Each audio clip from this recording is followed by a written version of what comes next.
So I wanted to say a bit more about this idea of chaos shamanism. Part three, probably be the last one, but let's see. It's quite a deep thing, this idea of chaos. We think of it as a superficial thing because things just aren't ordered. Things haven't been paid attention to. Yeah, it seems superficial, but that's the word using the word chaos to mean untidy, teenager's bedroom, disarray. Um, That's not the original meaning, as I said in the first one. It comes from the Greek and it refers to the vast abyss that was there before anything arose. Out of chaos arose darkness and night. Yeah, Erebus and Nyx, the male and female dimensions of it, of darkness. And out of them arose light. Also arose Gaia, the earth, Tartarus, the depths beneath. So everything arose. Yeah? It's the source of everything. Chaos is the source. Chaos is that potent source of life, of everything, of the universe, of the dreaming, of the creation, this ongoing creation. So that's what we're tuning into when we do chaos shamanism. We're tuning into that ongoing creation, yeah, that ongoing dreaming of who we are, and the collective dreaming of the universe that keeps it coming into being. But most importantly, this ongoing dreaming of who we are. We're tuning into that. We're becoming aware of that. Life isn't something that just happens to us, which is how it seems if you're just looking outwards. If you look inwards as well to the spirit, you realize that actually it's being created mysteriously. It's not under our control, like thoughts. Where do they come from? They just seem to come in, or feeling. Yeah, how we're feeling today, it's not something we decide on. It's something that we feel the victim of sometimes. Yeah? Our job is to come into relationship with it all, with this creation.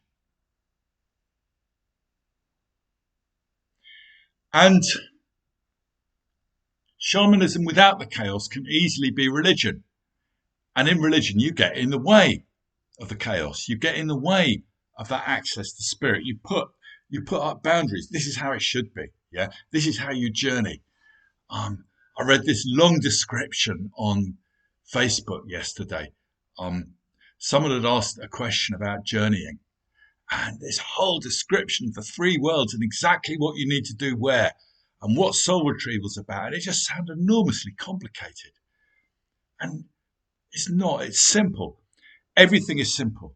That's what chaos reminds us of, that everything is simple. It doesn't mean you can't have complexity, but there's always simplicity behind it. So when you're doing anything, if you're in a sweat lodge, if you're on a journey to the lower world, if you're dancing around the medicine wheel, if you're doing an astrology reading, whatever it is you're doing, you need to be asking yourself, why am I doing it? What's the purpose of it? That is what gives the depth. There's always this very simple purpose behind everything, which is to be living from that deeper source within us, that thing that's calling us, that thing that is love, that loves life, yeah, that wants to live, that has living to do. We're living from that place that has living to do. And maybe death is when you've done the living that was to be done this time, and it's time to go off on the next thing, whatever that is. And so, like I said, chaos can sound like a superficial thing.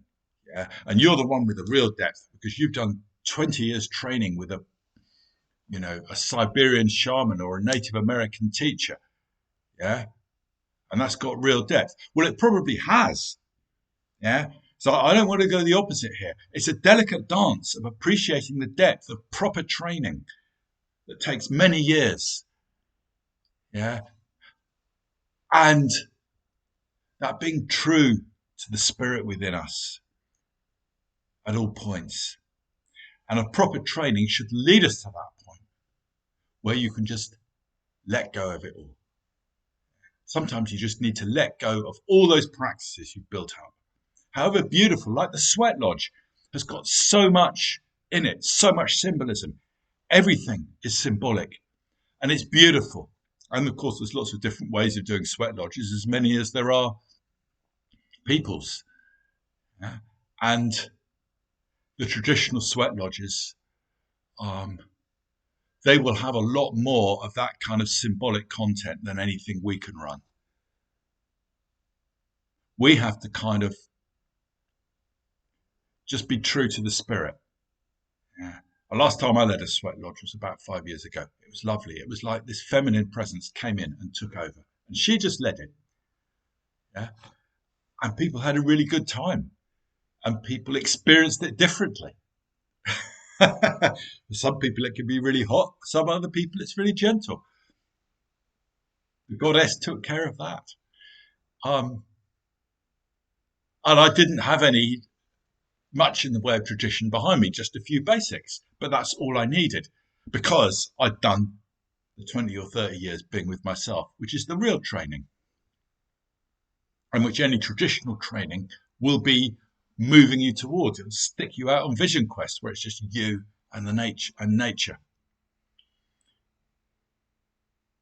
So yeah, chaos is a deep thing and it's a demanding thing. It's very demanding to keep asking yourself, what is the purpose of why I'm doing what I'm doing? It's much easier just to go to church on Sunday and do what the priest tells you, or go to the sweat lodge and do what you're told. Yeah. And of course, we need to do it because it's a collective thing and that has its own power and it brings community together and it has its own beauty.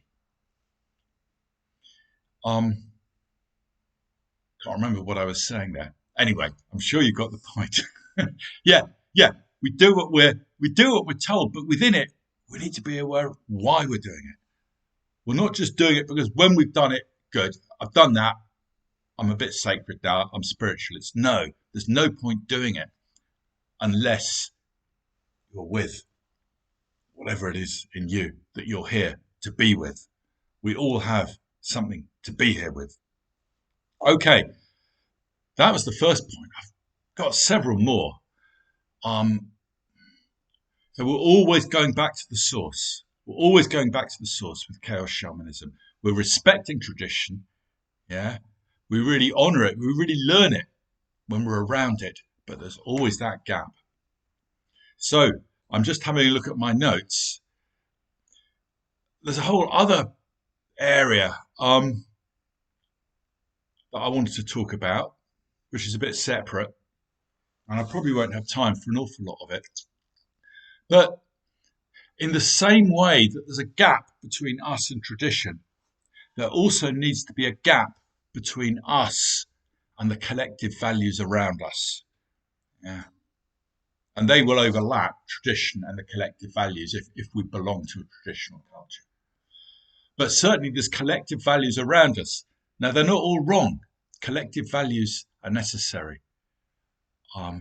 They hold the group together, just as religion holds the group together. But they are necessarily limited. And we need to be able to stand apart from that. And that's quite tough. And if you do this shamanic thing, you're probably part of the counterculture. It began in the 60s as a protest against the materialism, of society and the lack of spirit in society. It was necessary, but it has its own shadow. It was itself a rebellion. We need to be able to stand apart from that. The shadow of the counterculture is authority, is money, things like that. Is the world, thinking we're above the world, we're better than the world, we know better, that capitalism's evil and all that sort of thing. Well, we couldn't run it any better. You encounter this very often in spiritual groups of whatever sorts, this kind of putting down of the world. And it's like, we know better. The world's in a dreadful state. Well, the world's just the world. We need to be part of it. We're not part of a tradition. This is what happens when you're part of a tradition. You can feel you're above the world subtly, and it makes you feel good about yourself. Well, there's no easy get out if you're into chaos shamanism. You're part of the world. You're equal with the world. You're in the world, which is what we're here to do. And that subtle hubris is not there.